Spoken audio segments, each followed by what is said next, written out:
या ठाणे महापालिका मुख्यालयातील मांजर नगरीत आपले स्वागत. असे म्हणत कुणी आपले स्वागत केले तर आश्चर्य वाटायला नको.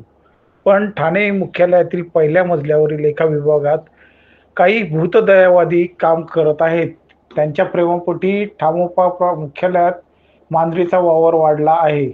पहिल्या मजल्यावरील भूतदयावादी मंडळींकडून त्यांना सकाळपासूनच काही ना काही खायला मिळते. त्यात जर भूक लागली तर या मांजरी मुख्यालयात कॅन्टीनपासून इतरत्र फिरताना दिसत आहेत.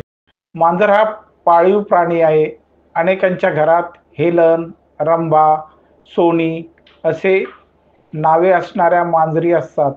घरात उंदीर होऊ नये म्हणून अनेक जण मांजरे पाळतात. पण ठाणे महापालिकेचा कारभार ज्या मुख्यालयातून चालतो, तिथे मांजरांचे काम काय? असा सवाल दक्ष नागरिक करत असतात.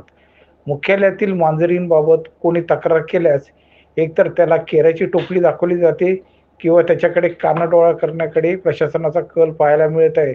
त्यामुळे कामानिमित्त ठाणे महापालिका मुख्यालयात येणारे नागरिक आता कामाचे राहू द्या, आधी मांजरी आवरा, असा सवाल करत आहेत.